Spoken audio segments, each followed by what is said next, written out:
Que Jesus nos ampare nesta noite de paz. Tinha espocado a Segunda Guerra e a máquina alemã, a máquina de Hitler, começava a devorar as nações, quebrando a resistência moral das pessoas, das comunidades. E na sequência, o Führer avança e domina a Áustria. E no desdobramento do seu domínio político-militar, ele passa a impor, junto com seus asseclas, uma perseguição violenta aos judeus. Em Viena, na capital da Áustria, o doutor Viktor Frankl, psiquiatra, fazia o seu trabalho de apoio, de suporte, de saúde mental, acolhendo as pessoas conflitadas daquela cidade e de outras do seu país, na tentativa de devolver o equilíbrio àquelas almas aflitas, fragilizadas, que normalmente são todos os conflitados que procuram psiquiatras e psicólogos e profissionais outros de saúde mental. E, num gesto brusco, Dr. Viktor Frankl teve o seu consultório assaltado, envolvido, de algum modo, pelas forças nazistas, sua casa. E assim, sua vida, em instantes, foi destroçada. Ele e a esposa perderam completamente a liberdade e, na sequência, foi encaminhado a um campo de concentração. A estratégia das lideranças nazistas era exatamente quebrar o moral dos homens, das pessoas, para que elas começassem a internalizar a disposição, a crença de que eles eram os ratos, eram sub-humanos, eram pessoas imprestáveis e que as suas vidas não tinham o mínimo sentido, aliás, um sentido negativo. De modo que na sequência de uma semana, não mais que uma semana, aqueles que viviam em campos de concentração não suportavam os maus tratos, sobretudo as humilhações das próprias forças militares invasoras, bem como os dos capos, dos colaboradores. E muitos se lançavam contra a cerca elétrica e se suicidavam. Outros se expunham à atitude mais agressiva contra a soldadesca e eram fuzilados imediatamente. Assim, a pouco e pouco, o indivíduo colocava na sua mente, de fato, eu sou um zero à esquerda, mais do que isso. A minha vida não tem o mínimo sentido. Olha que fui reduzido. Eu sou alguém que vive de uma porção de ração, que sou submetido a humilhações constantes. A minha vida, enfim, não há sentido porque já não tenho mais os vínculos familiares, a teia familiar que nos dá a sensação de pertencimento. E então o indivíduo se deixava vencer por aqueles outros perversos, atormentados, que naquele momento representavam o domínio na terra.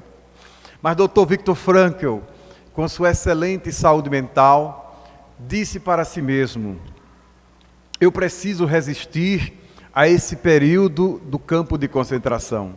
As minhas chances são mínimas, poderei morrer de inanição, poderei morrer por doenças, mas eu não vou me quebrar por dentro. Eu preciso resistir para, quando acabar esta onda horrorosa de agressão ao ser humano, eu denunciar à humanidade o que sofri e o que são as forças do Holocausto, as forças nazistas.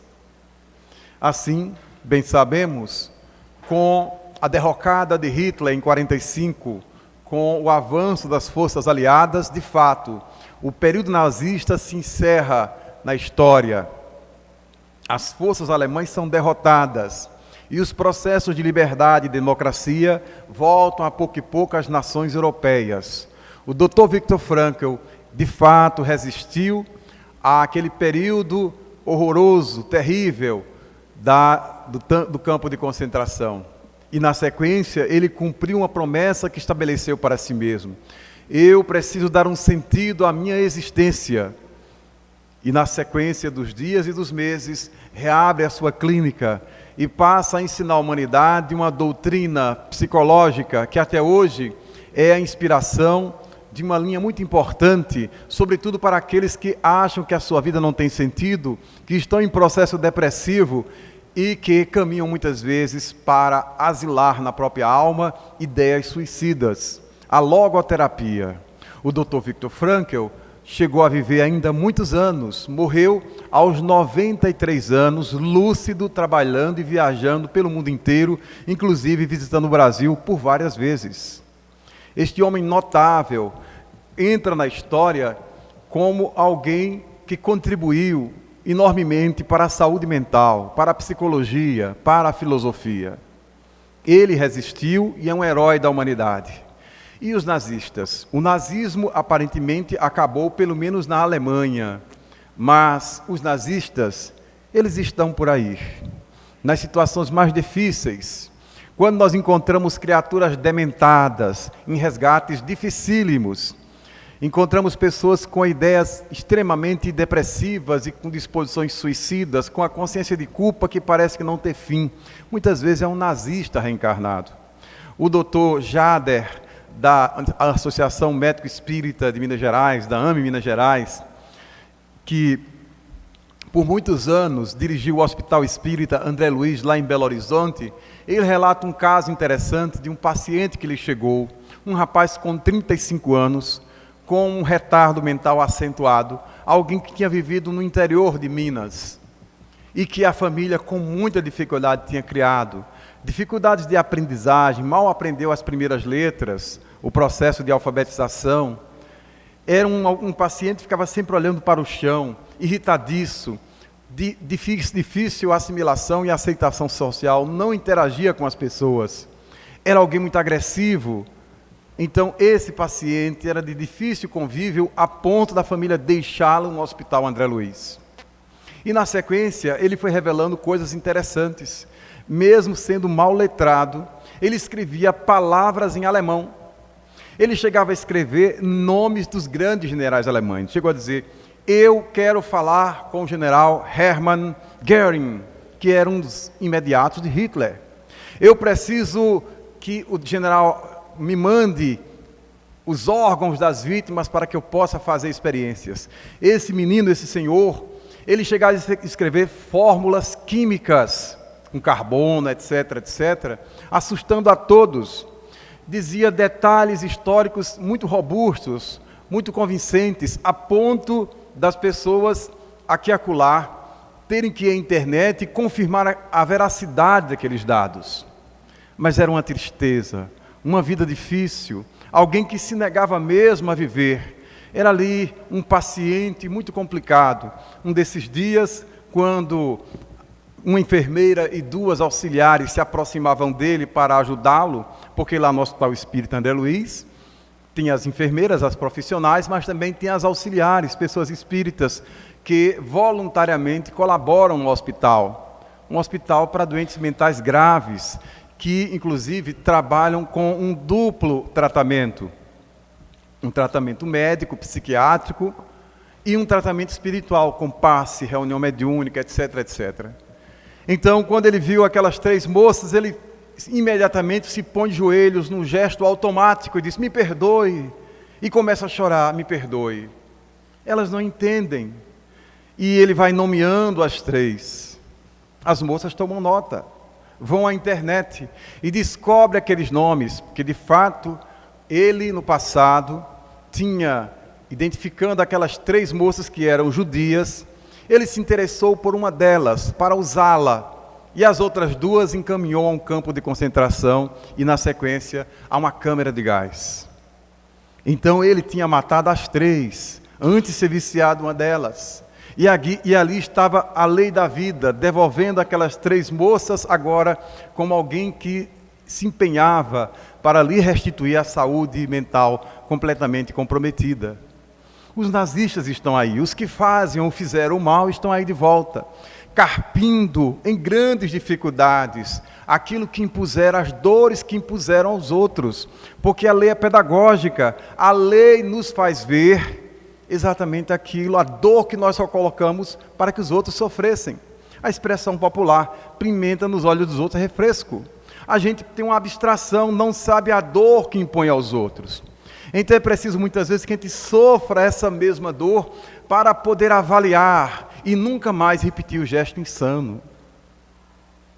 Quando nós percebemos a sociedade brasileira nos últimos dias, seja por uma cortina de fumaça criada pelo governo federal para encobrir desmandos políticos ainda maiores, os problemas que estão aí ligados ao sistema penitenciário, com descrições dantescas, com descrições medievais, bárbaras, decapitação.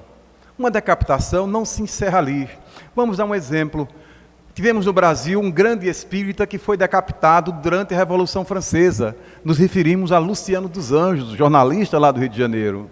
Homem muito talentoso, polemista, de um raciocínio rápido.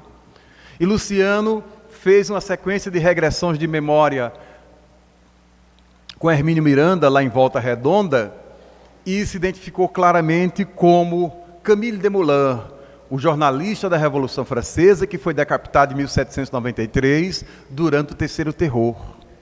Camille Desmoulins, 1793.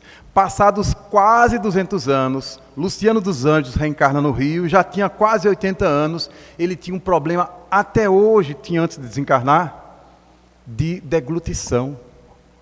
Ele não conseguia engolir as coisas, ainda como uma consequência daquela decapitação, para termos uma ideia.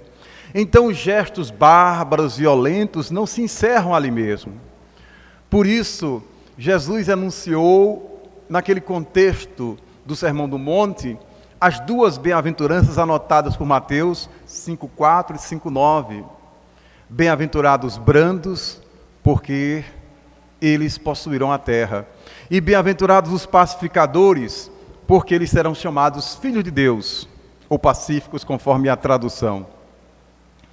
Nenhum problema goza de Jesus duas bem-aventuranças, a não ser o problema da violência, na sua base terapêutica, na sua base preventiva, que é a paz. É impossível, se não cultivarmos uma cultura da paz, termos efetivamente uma solução da violência. Não vai ser por decretos que haveremos de resolver ou de reverter o problema da violência social. Porque nós temos outras tantas violências. O governo federal muitas vezes, vou colocar mais verba. E desde quando verba resolve os problemas profundos da alma? Podem até ajudar o sistema, mas não resolve. É apenas um paliativo, porque nós não temos uma visão sistêmica. E nós espíritas, ou qualquer religioso sincero, haverá de entender, enquanto a alma não for colocada na pauta do dia, nenhum problema social haverá de ser resolvido. O problema da violência começa na alma, a indisposição, e Jesus percebeu isso.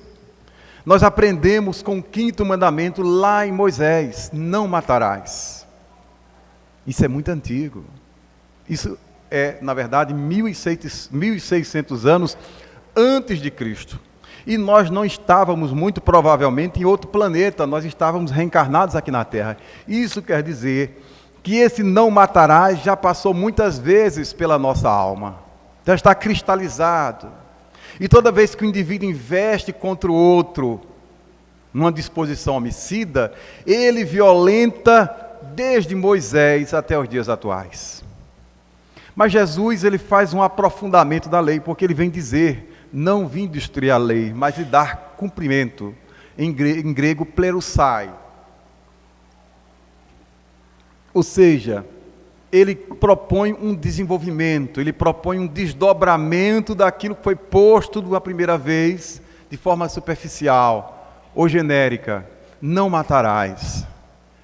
E Jesus vai dizer que todo gesto de violência mental, verbal, é suficiente para desequilibrar a lei divina, que é a lei do amor. De modo que ela diz: mas eu nunca puxei a faca para ninguém. Mas a mente tem uma língua viperina, a pessoa pensa o tempo inteiro coisas erradas dos outros. É no julgamento, é às vezes também na dimensão verbal. Porque nós encontramos a sociedade sacudida com essa pauta policial, e as pessoas, mesmo com formação espírita, esquecem essa formação espírita e começam a tomar partido. Mas é porque os marginais, mas é porque isso e porque aquilo. E nós não sabemos a extensão de cada processo. Mesmo porque nós não conhecemos e não temos competência para tal, a não ser que a pessoa seja juiz. E ainda que seja juiz, é juiz daquele caso, porque mesmo sendo juiz, a pessoa não está com aquele caso em mãos, ela não tem o processo. É preciso entender isso. As pessoas estão se tornando juízes, magistrados, sem fazer concurso, que coisa interessante, nem faz direito, nem faz concurso, já é juiz. E começa a avaliar o caso de um e de outro, como é que aquele rapaz chegou à prisão, nós desconhecemos, qual foi a sua formação, quais os desamores que ele sofreu desde o ventre para ter a violência como uma filosofia de vida. Nós não sabemos. Nós não sabemos. Ainda ontem, nós tivemos a oportunidade de fazer um atendimento fraterno com uma criança, um adolescente, 13, 14 anos. Ele falava do seu drama, um espírito fino, delicado, mas estava vivendo numa favela da cidade porque a família é desestruturada. O pai já estava na terceira relação, nessa terceira relação, 5 filhos. E o quarto, o ambiente era um só cômodo para toda a casa. Uma filha viciada em maconha, por sua vez, já namorando ou vivendo maritalmente com uma moça de 15 anos, vivendo com um homem de 35, também viciado na cannabis sativa. Para termos uma ideia da complexidade. E o pai, quando chega alcoolizado, quebra todos os móveis, e a criança vendo isso, o espírito vê isso. O que vai ficar na mente desta criança, deste adolescente? Alguém que vê desde muito cedo o pai chegar alcoolizado e quebrar tudo, e bater na mãe, etc, etc. Que compensação, que interpretação ele criará do mundo, do uso da força, da masculinidade? Então nós desconhecemos. Isso nos faz lembrar uma música cantada por Chico Buarque, nos anos 70, não de autoria dele, em que ele relata o drama de uma mulher que tentou suicídio depois que se sentiu traída pelo marido. Ele canta mais ou menos assim: tentou contra a existência, num humilde barracão, Joana de tal, por causa de um tal João. Depois de medicada, retirou-se para o seu lar. Aí a notícia carece de exatidão. O lar não mais existe. Ninguém volta ao que acabou. Joana é mais uma mulata triste que errou. Errou na dose, errou no amor. Joana errou de João. Ninguém notou, ninguém olhou na dor que era o seu mal. A dor da gente não sai no jornal. Então nós não podemos nos enfronhar e conhecer a intimidade daqueles processos. Não compete a nós, efetivamente, fazer julgamentos mentais e tomar partido, como se fosse uma conversa de calçadão, como se estivesse discutindo o placar de um jogo. Porque no Brasil tem isso, a pessoa mal sabe de futebol, mas quando começa a discutir sobre jogo, a pessoa, o técnico fez aquilo, o técnico fez o plantel e não sei o que, etc. E a pessoa não sabe nem o que é uma bola, mas já está discutindo estratégias de jogo. É interessante isso. Eu conversava sábado com o Kelps Vasconcelos, aqui de Campina Grande, que agora é em João Pessoa, que é juiz, e Kelps dizia o seguinte: ele estava em uma das redes sociais, não sei se o WhatsApp ou outra, no dia do desencarne de Fidel Castro. E pipocaram informações e acusações de que Fidel Castro era um fascínio, era isso, aquilo, outro, enfim. Ligado aos desmandos, aos excessos de Fidel Castro, líder cubano. E todo mundo lá curtia e dizia alguma coisa, lançava uma pedra mental: ele não presta, ele é isso, aquilo, outro. E agora? Ele lembrou: eu sou espírita, o que é que eu faço? Eu também condeno Fidel Castro, já está morto, já está desencarnado. Eu também jogo uma pedra. Qual é a minha postura? Ele teve um choque, disse: mas eu sou espírita, o que é que eu faço com isso? E as informações chegando, as curtições lá, aquela coisa toda. E hoje nós temos esse novo circo, que são as redes sociais. As pessoas mandam, as pessoas estão desequilibradas. Ao invés de fazer uma vaquinha e pagar um bom psiquiatra, um bom psicólogo, ficam fazendo lá, mandando para as outras pessoas o pior do dia, o lixo. Colheu do informativo da televisão, daqueles programas pesados. E aí, na sequência, a pessoa vai lançando para os amigos, que amigos, né? Porque vai lançando para os amigos esse material péssimo que está à disposição. Mas não fala de Viktor Frankl, não fala de Jesus, não fala das coisas nobres. ou das suas próprias boas ações. Escolhe o pior da humanidade, as desgraças do dia, e toma essa postura de bater o martelo, de ser juiz das vidas. Jesus vai dizer: não julgueis, a fim de não serdes julgados. E antes de procurar o cisco no olho alheio, antes tirai a trave do vosso. Nós temos muitas encrencas. Qualquer pessoa honesta, ela quando para, diz: meu Deus, como eu tenho muita coisa para fazer dentro de mim mesmo. Como eu tenho tarefas para me reconstruir, fazer uma nova arquitetura psicológica e espiritual dentro de mim.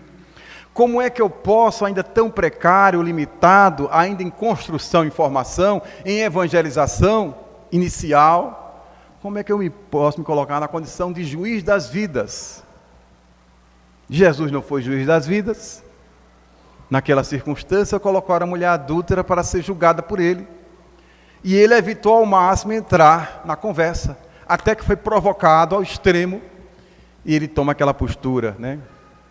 Aquele que estiver sem pecado, que lance a primeira pedra. Antes que as pessoas tenham cultura política para evitar eleger sociopatas que desviam o verbo, que fazem coisas até piores do que as criaturas sanguinolentas que conhecemos por essas descrições. Não que a doutrina espírita esteja advogando a tese de que pessoas que já revelam a capacidade criminal devam circular livremente, absolutamente. Elas são lançadas para o inferno, porque as prisões brasileiras são verdadeiros infernos. E é que espírita não acredita em inferno. Muito improvável que alguém saia das prisões brasileiras equilibrado, ajuizado. Provavelmente sairá pior. E agora com as facções, pior no sentido organizado, mal organizado. Também é fácil entender para nós, como explica Haroldo Dutra, que há um esvaziamento das zonas inferiores do mundo espiritual. Aquelas criaturas, aquelas populações dos umbrais, que estavam lá há muito tempo, impedidas de reencarnar, elas foram autorizadas a ter um corpo. Portanto, a turma que estava lá produzindo mal, dedicada ao mal, está aqui, encarnada. Aí a diferença. Basta ver o volume de violência nos últimos 50 anos, porque a turma que estava lá veio para cá. Quem lê a obra Sexo e Obsessão do Espírito Manuel Filomeno Miranda vai entender porque o pessoal está aí tão desequilibrado no campo sexual. A turma que praticava sexo desequilibrado lá, que estava a serviço de Calígula, do Marquês de Sade, reencarnou desde a década de 60, está aqui dando trabalho, digamos assim. E com essa do sexo agressivo, do sexo confuso. Daí até que o Espírito explica lá, Manuel Filomeno Miranda, já no ano 2001, que haveria um aumento da população homoafetiva, porque grande parte dessa população vinha dessas colônias. Não estou dizendo que todo homoafetivo vinha dessas colônias.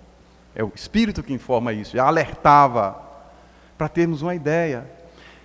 Então é fácil entendermos porque o mundo está nessa dinâmica. Já aconteceu outros períodos na humanidade em que tivemos esse desequilíbrio.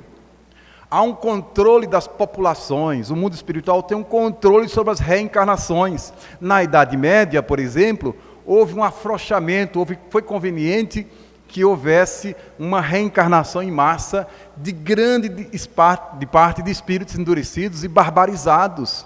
E aí a Idade Média, vocês viram, foram 10 séculos em grande parte de muito atraso e de muita grosseria, porque a turma dedicada, a turma mais atrasada estava encarnada.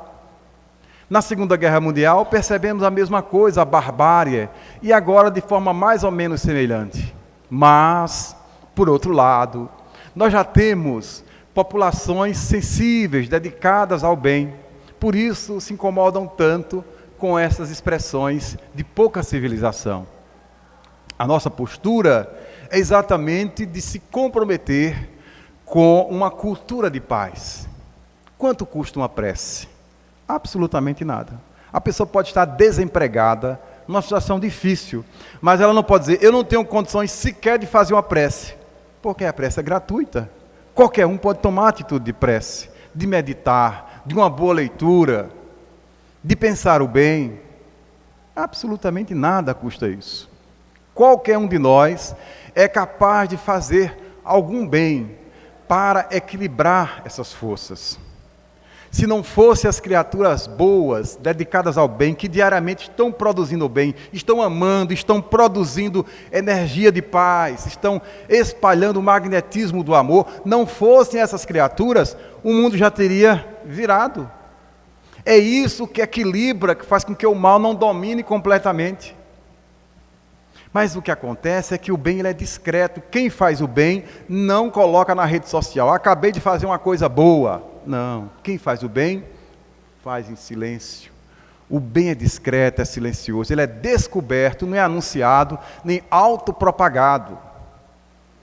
As pessoas melhores, as que fazem mais bem, as mais produtivas no bem, elas são extremamente discretas. Elas são descobertas. Às vezes já na velhice, porque a sua produção chega a um ponto que já é conhecido socialmente. Então, precisamos entender isso. Nesse instante, nós temos algumas pessoas, milhares de pessoas, milhões de pessoas perturbadas, pensando mal, falando mal e vibrando nas ondas do mal. Mas temos também milhões de criaturas pensando bem, amando, fazendo bem. E são essas que fazem o bem, que são o equilíbrio da terra. E nós, com o conhecimento que dispomos, e com o cansaço que já experimentamos do mal, nós nos entregamos ao bem. Nós possamos vencer o maior de todos os medos. Agora há pouco a nossa companheira lia sobre o medo, enterrar talento, o medo de amar. É o maior de todos os medos. Nós estamos com muito medo de amar, mas só amor é capaz de resolver as nossas dificuldades e, por consequência, as dificuldades no nosso entorno. Os processos obsessivos, por exemplo, são processos de violência. O obsessor nos odeia porque nós o odiamos, e ele está reagindo na mesma onda. Ele foi ferido, agora quer ferir. E se a gente se entregar àquela postura de culpa, a gente vai dizer, eu não presto, eu sou um criminoso reencarnado, eu mereço sofrer, manda o chicote, manda o sofrimento, eu vou sabotar a minha própria vida, eu vou me desamar. Não é assim. Quando Jesus nos coloca, como está posto por Allan Kardec no capítulo 11 do Evangelho segundo o Espiritismo, amai o próximo como a si mesmo, o tripé perfeito. Amarás o teu Deus, todo o teu coração, toda a tua alma, e amarás o teu próximo como a ti mesmo. Nós passamos um longo tempo assimilando informações equivocadas de religiosos conflitados. Não sou eu que o diz. Joana de Ângeles, Espírito, vai dizer isso na obra Em Busca da Verdade, psicografada por Divaldo Pereira Franco. Joana vai dizer que por muitos anos, nós somos vítimas de religiosos, de teólogos, de pessoas amarguradas, atormentadas, desequilibradas, que usaram o púlpito para impor a sua visão equivocada, atrasada, pesada de Deus e de Jesus e do amor. E nós hoje estamos matriculados na doutrina espírita para dar leveza a esse mesmo evangelho que já ouvimos de forma equivocada. Na expressão dos jovens, a gente tem que aprender a pegar leve. Deus e Jesus não são tão pesados como nós imaginávamos. É muito mais fácil entender um Deus amor e um Jesus que nos propõe a amar, do que aquela coisa punitiva, coercitiva, né, das ameaças, daquela visão do inferno. Tanta coisa, tanto lixo mental nós acumulamos na sequência das reencarnações. E hoje nós temos que ter a coragem de romper com essas crenças que nos fizeram um mal enorme e ainda resistem dentro de nós. Nós precisamos nos abrir para visões mais sutis, mais delicadas, mais poéticas, mais sensíveis das letras evangélicas. Por isso, o Espírito Joana de Ângeles, por exemplo, analisa para nós parábolas. A parábola dos talentos, por exemplo, está lá analisada, interpretada por Joana de Ângeles, de forma psicológica, na obra Em Busca da Verdade. Ou a parábola do filho pródigo. E ali nós percebemos que o texto se agiganta aos nossos olhos. E o texto dá conta da nossa sede de amor e das nossas feridas da alma que precisam na sua ulceração, de algum remédio, de algum alívio. Porque ninguém trata a ferida jogando ácido e piorando a situação. Nós já nos cansamos de ouvir condenação coercitiva, absolutamente. Nós queremos estímulos para amar. E a doutrina espírita, nessa leva nova de produções dos espíritos, seja de Emmanuel, seja de Joana de Ângeles, nos coloca à disposição esse material de alto nível, nos convidando a voltar às letras evangélicas com um olhar novo, com um olhar amoroso.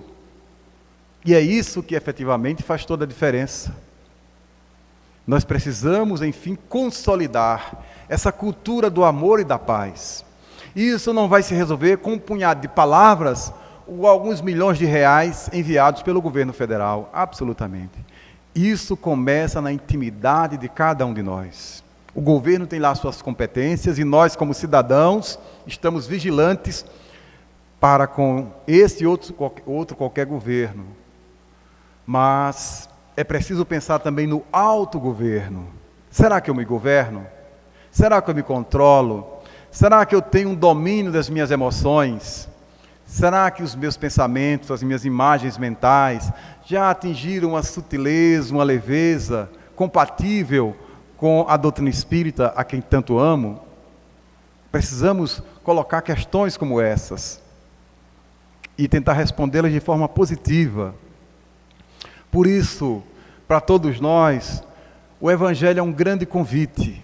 Um convite para que a gente volte à simplicidade. Na perspectiva de Jesus, atinja a brandura que Allan Kardec, no capítulo 9 do Evangelho segundo o Espiritismo, vai abrir com aquelas injúrias e violências e depois com a afabilidade e a doçura. Nós ficamos muito impressionados com as atitudes violentas e dos violentos, da grosseria, da brutalidade. Mas nós não pensamos, por exemplo, da cultura da gentileza, de um sorriso delicado, do silêncio. Às vezes nós sofremos o impacto de alguém que tenta nos humilhar, nos impor algo infeliz, algo doloroso, e aí resta: aceito, reelaboro ou devolvo com a mesma moeda? Essa é uma questão. O que faço com a agressão sofrida, com a onda de ódio que me chega? Nós temos que ter esse laboratório interior e à medida que essa agressão vai nos penetrando nas camadas mais profundas da alma, precisa sofrer filtros e uma reelaboração. E nós temos que ter essa capacidade de devolver ao mundo agora, muitas vezes com silêncio.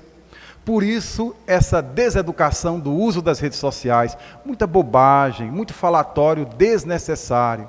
Só muito recentemente eu aderi ao WhatsApp. E até estou arrependido, porque nunca vi tanta bobagem, né? Quanta violência, é preciso muitas vezes ali anular, eliminar, bloquear grupos, porque não é necessário. Porque senão vai passar o tempo inteiro reagindo. Podia estar usando para prece, para leitura elevada, para fazer alguma atividade no bem. Eu preciso sentir paz comigo mesmo. Eu me amar a tal ponto de dizer assim: eu sou tão boa companhia para mim mesmo, que eu não preciso ficar o tempo inteiro mandando e recebendo para tanta gente. Eu preciso conversar comigo mesmo, porque os meus conteúdos são bons.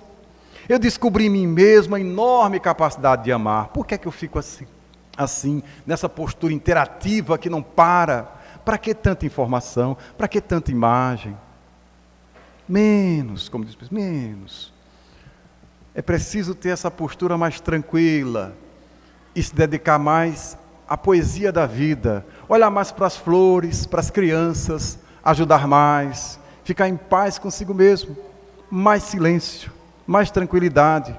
Porque a pessoa que agride, ela está dando um atestado: eu não tenho paz comigo mesma, eu estou em guerra, eu estou aqui conflitado, eu não consigo dar conta desse conflito, então eu agrido. Eu machuco, eu humilho, eu grito, eu esbravejo, eu tenho acessos de fúria.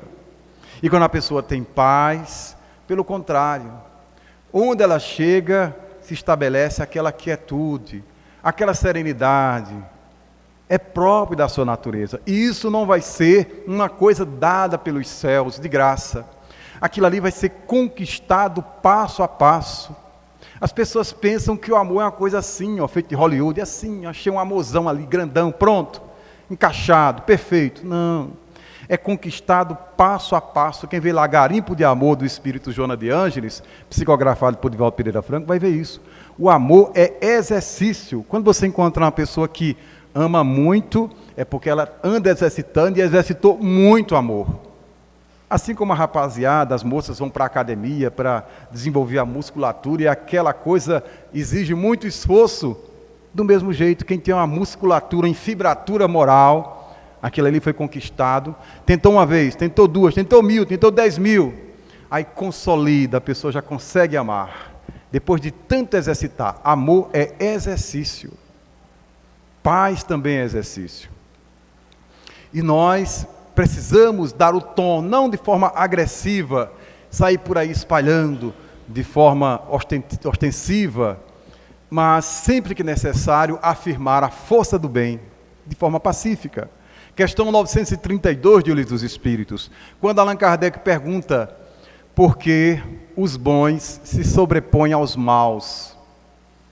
E os Espíritos informam ao codificador que os maus são audaciosos. Os maus são escandalosos, eles gostam de uma rede social, eles gostam de espalhar. Eu fiz o mal e faço questão de espalhar, de filmar, de fotografar, de comentar. Os bons são tímidos. Os bons fazem o bem. Mas é preciso que esse bem, ele interfira de forma positiva na sociedade. Aquele indivíduo correto, ele faz toda a diferença. Um médico correto, um juiz correto, um varredor de rua correto, um gari, ele faz toda a diferença, qualquer que seja o seu papel social. Ele está fazendo ali o seu papel. Quando nós percebemos, nesse contexto do penitenciário brasileiro, há uma rede de pessoas que foi ficando pior do que os próprios aprisionados. Foi um secretário, foi um governador negligente, foi alguém que recebeu uma verba extra, foi uma empresa, enganosa, que não cumpriu o seu papel. Um conjunto de pessoas que podiam estar fazendo o seu papel correto, que está previsto no próprio papel, digamos assim, não fizeram, e ali o mal vai ganhando terreno. Portanto, que todos nós procuremos manter o nosso compromisso profundo com a paz. Quando entrávamos nessa casa, recebemos do companheiro que estava à porta esse volante, e que tem tudo a ver com a dinâmica da abordagem de hoje. Vinha com essa disposição de falar sobre esse tema, mas o Espírito Emmanuel, na obra Hora Certa, ele coloca essa novidade. Acredito que vocês tenham recebido esse papelzinho. E ele vai dizer: nunca passes recibo de aceitação da ofensa. Passar recibo é devolver. Você me ofendeu, carimbado, vou lhe devolver. Passar recibo. Ofensa vai, ofensa vem. Agressão é moléstia que não melhora aos murros. A agressão é uma coisa instintiva da condição humana. É a emoção da raiva descontrolada. E todos nós temos raiva. A diferença é que alguns conseguem sublimar essa raiva, conseguem canalizá-la com dignidade, e outros, a raiva está embrutecida, uma dimensão animal. E ele diz: às vezes, quem te fere, carrega o peito em chagas. Isso é verdade. Às vezes nós não sabemos a dor, o histórico que o agressor traz consigo. Por isso, a gente não pode simplesmente se impressionar com aquela situação imediata. É preciso fazer uma anamnese profunda, como Jesus o fazia. Jesus tinha uma capacidade enorme de penetrar nas almas e saber a matriz dos seus conflitos. E aí, Emmanuel continua: revide, queixa, mágoa, são reações comuns. Lembramos de Jesus: que fazer de especial? Os pagãos, os publicanos, tratam os seus semelhantes do mesmo modo, mas Jesus coloca lá no Sermão do Monte: que fazer de especial? Então, o ato de revidar, de se queixar, de ficar magoado, isso é uma reação, ou são reações comuns, diz Emmanuel. E ele vai dizer: o perdão, entretanto, é a grande novidade, porque o perdão é amor em ligação com Deus. Quem perdoa faz uma opção. eu não vou perder a conexão com Deus, eu permaneço ligado a Deus. Porque o perdão em grego é phiemai, quer dizer desligar-se. A pessoa que perdoa, ela se desliga do evento e da pessoa, ou da pessoa naquele momento da ofensa. Às vezes a pessoa cometeu 100 ações corretas, mas um dia ela pisa na bola, na expressão popular. E a pessoa que é cri-cri, digamos assim, ela fica ali, pegando aquela 100ª ação e esquece os 100 acertos que a pessoa tinha dado. De repente ela apaga o histórico positivo da criatura e fica focada apenas, nosso tempo, não é isso? Ela fica focada ali naquele deslize. A pessoa tem um currículo impecável, mas como ela é humana, um dia ela sai do trilho. E aí? A pessoa faz um cavalo de batalha. Quando a postura o perdão é um desligamento. Quando a pessoa perdoa, ainda que ela lembre o episódio, primeiro ela não faz o menor esforço em lembrar, é diferente do ressentido que está fazendo um esforço enorme para nunca esquecer a ofensa. Perdoar, em grego, como dizíamos, é phiemai, é se desligar, é como pedir demissão, desvincular-se. Porque a vinculação nossa é com o circuito do amor, com a grande fonte do amor que é Deus.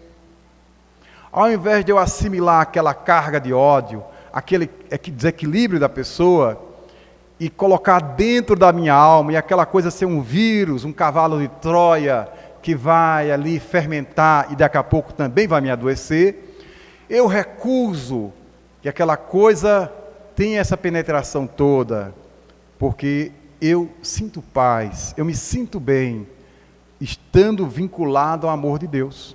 Eu faço uma opção inteligente, madura, sensata. Eu prefiro Deus à ofensa. É simples o exercício. É claro que isso implica esforço, disposição. Mas nós temos que ter essa coragem de autoenfrentamento, porque senão a gente vai criar uma civilização de lampiões, e todo mundo vai se vingar de todo mundo, e ninguém vai esquecer mágoa de ninguém, quando a grande estratégia é exatamente a capacidade do indivíduo construir dentro de si essa disposição de paz e de amor, porque nós não sabemos como se dará a nossa próxima reencarnação. Quando ontem eu ouvi esse garoto de 14 anos, uma alma sensível, que mora numa favela, uma família desestruturada, ligada à toxicomania, à violência, e o menino sentindo aquele desconforto, disse: eu só sinto paz quando fico deitado. Está com depressão, menino, não podia ser diferente. Quando eu faço uma oração, ele dizia assim na simplicidade, quando eu penso em Deus, ou quando eu estou lá no meu lençol, porque quando eu vejo a gritaria lá em casa, eu fico com dor de cabeça e com vontade de morrer. O espírito está ali, sem se encaixar naquele mundo não é seu. E ele tem reservas de bondade, porque com certeza se ele fosse daquele mesmo nível, ele tornaria o caldo mais forte, mas ele repugna aquilo tudo. Ele recusa, ele diz: não, esse não é meu mundo, eu venho de outro mundo, o mundo da paz e do amor. E é o equilíbrio da casa, para termos uma ideia. Às vezes a casa equilibrada é um menino, um adolescente, é uma criança, porque os pais já estão totalmente fora do juízo, já estão completamente alinhados com essa disposição. Portanto, que não nos impressionemos com esses dias difíceis, porque nós já sabíamos, antes de reencarnar, nós sabíamos que estaríamos num mundo em transição planetária. Isso fazia parte do script. É claro que era uma possibilidade, mas aconteceu ou está acontecendo. Mas isso não inibe a nossa capacidade de interferir positivamente.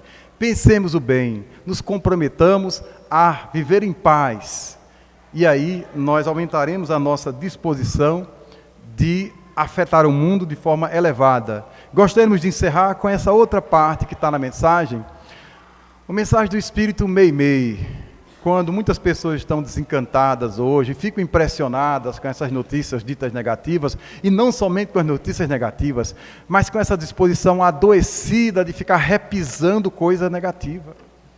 As redes sociais e os canais da imprensa tem essa disposição de inventar a notícia e ficar ali avivando que deve, enfim, ir para o monturo, na expressão popular. E Meimei vai dizer: não perca a tua fé entre as sombras do mundo, confia sempre. Ainda que teus pés estejam sangrando, segue para frente, erguendo a luz celeste acima de ti mesmo. Crê e trabalha, esforça-te no bem e adianta-te e espera com paciência.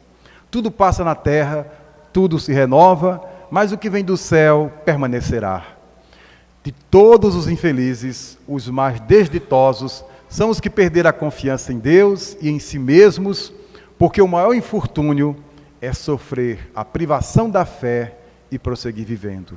Eleva, pois, o teu olhar e caminha, luta e serve, aprende e adianta-te. Brilha a alvorada além da noite. Hoje é possível que a tempestade te amarfanhe o coração e te atormente o ideal, aguilhoando-te com a aflição ou ameaçando-te com a morte. Não te esqueças, porém, de que amanhã será outro dia. Muita paz.